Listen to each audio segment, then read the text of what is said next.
everyone. This is Jared Ruddy, pastor at City Lights Church, giving you our weekly recap from this past Sunday.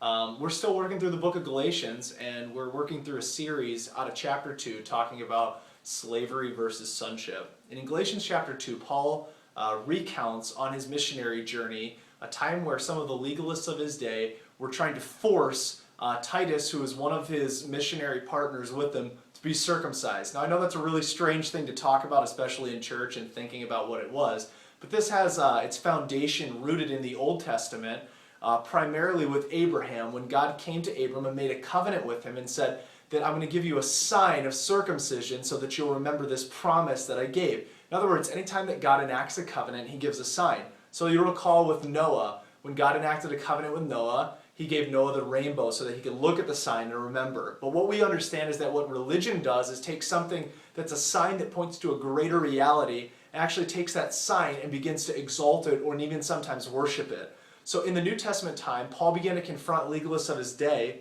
and began to take even the sign of circumcision and saying that their righteousness was attached to exterior conformity. And Paul says that because of this, he said that false brothers were spying on their freedom and trying to bring them into slavery. In other words, what Paul is saying is that it's either Jesus or something else. You really can't have both.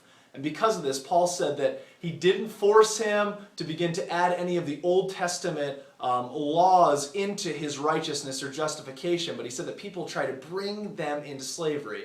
Now it's interesting, slavery is sometimes that we think is just something that's a negative connotation.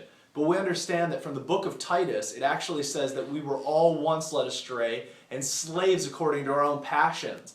In our world today, we have people that are actually slaves to things they absolutely enjoy. Money, sex, relationships, that they love the thing that they're enslaved to. And slavery doesn't necessarily have to do with abuse as much as it does about working for your justification. And what Paul says to us in Galatians 2 is that our justification is not found in adherence to a master that we receive, but our justification is found in Christ alone.